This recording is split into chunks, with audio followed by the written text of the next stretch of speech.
નમસ્કાર, હું નીતિન પટેલ. તમે જોઈ રહ્યા છો સમાચાર મેં આગળ ન્યૂઝ. હવે જોઈએ આજના સમાચાર. કારતક સુદ પૂનમ દેવ દિવાળી નિમિત્તે ઊંઝા સ્થિત કડવા પાટીદાર કુળદેવી શ્રી ઉમિયા માતાજી મંદિરે વહેલી સવારથી જ મોટી સંખ્યામાં શ્રદ્ધાળુઓ દર્શનાર્થે ઉમટી પડ્યા હતા. માતાજીના દર્શન કરવા માટે મંદિર સંકુલમાં લાંબી કતારો જોવા મળી હતી.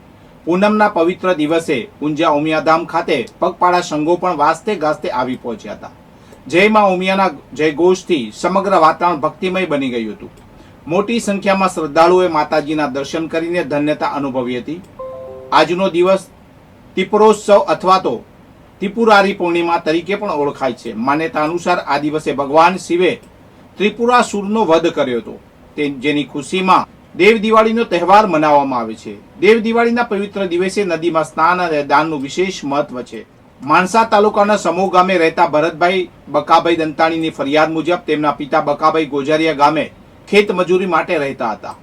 જેઓ ખેતરમાંથી કામ કરી હાઈવે પર ચાલતા જઈ રહ્યા હતા ત્યારે કાર સ્ક્રેપના ગોડાઉન પાસે તેમની પાછળ ગાંધીનગર તરફથી આવતી એક અજાણી રિક્ષાની ટક્કર વાગતા તેમનો અકસ્માત સર્જાયો હતો.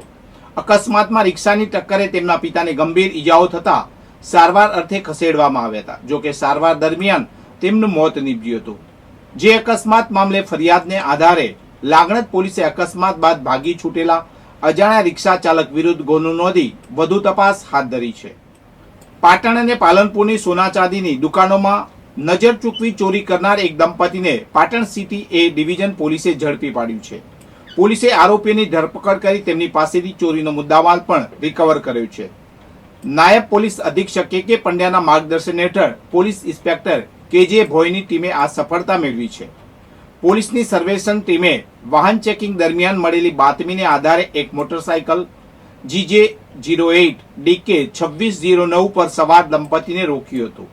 સંતોષકારક જવાબ ન મળતા યુક્તિપૂર્વક પૂછપરછ કરતા તેઓએ પાટણ સિટી એ ડિવિઝન પોલીસ સ્ટેશનમાં નોંધાયેલા ચોરીના ગુનામાં વિપુલ જ્વેલર્સમાંથી સોનાની વીંટીની ચોરી કર્યાની કબૂલાત કરી હતી.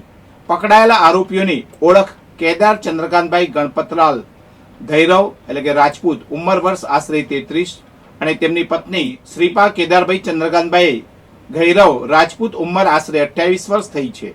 તેઓ મૂળ ડીસા અરસોલિયાવાસ મેઇન બજાર બનાસકાંઠાના રહેવાસી છે અને હાલ પાટણ 3 દરવાજા નજીક કનાસાનો પાડો ખાતે રહે છે. પોલીસે આરોપીઓ પાસેથી કુલ રૂપિયા 2,43,511 નો મુદ્દામાલ જપ્ત કર્યો છે, જેમાં સ્વીસ જ્વેલર્સ પાટણ ખાતેથી ચોરી કરેલી રૂપિયા 43,554 ની સોનાની વીંટી, AVM જ્વેલર્સ પાલનપુર ખાતેથી ચોરી કરેલી રૂપિયા 1,01,957 ની સોનાની ચેન, વિપુલ જ્વેલર્સ પાટણ ખાતેથી ચોરી કરેલી રૂપિયા 48,000 ની સોનાની વીંટી અને રૂપિયા 50,000 ની કિંમતનો મોટરસાયકલ GJ08 DK 2609 નો સમાવેશ થાય છે.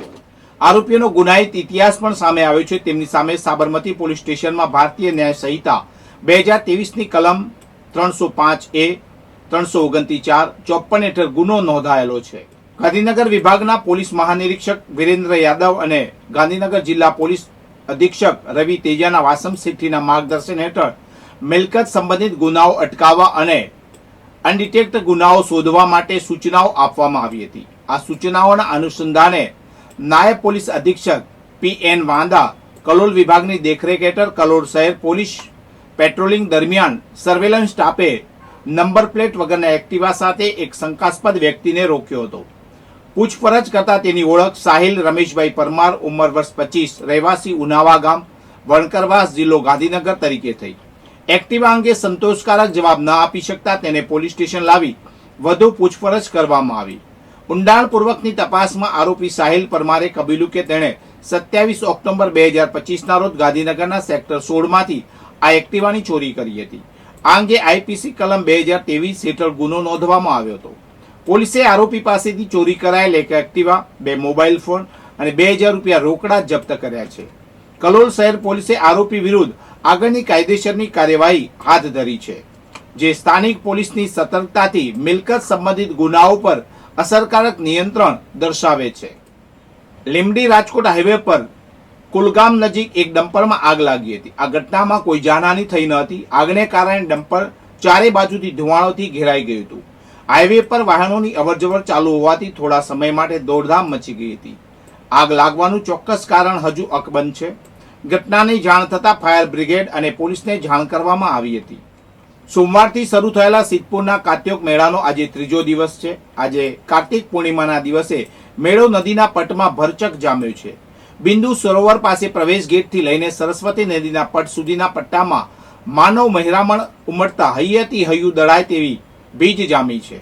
મેળામાં મોટી સંખ્યામાં લોકો પોતાના સ્વજનની તર્પણ વિધિ કરી હતી. 14ની રાત્રિથી પૂનમની સવાર સુધીની ત્રિવેણી સંગમમાં અસંખ્ય લોકોએ સ્નાન કરીને તર્પણ વિધિ કરી હતી. નદી કિનારે તર્પણ વિધિ કરાવવા માટે 500થી વધુ બ્રાહ્મણો બિરાજમાન થયા હતા. જ્યારે નદીમાં આવનાર યાત્રિકોના મુંડન માટે ઉત્તર ગુજરાતના ગામોમાંથી આવેલા મોટી સંખ્યામાં ન્યાયી ભાઈઓની કતાર લાગી હતી. ભૂદેવો દ્વારા શ્રદ્ધાળુઓને વિધિસર તર્પણ વિધિ કરાવીને કુંવારિકા સરસ્વતી નદીમાં દીવડા તરતા મુકાવી વિધિ પૂર્ણ કરાવી હતી.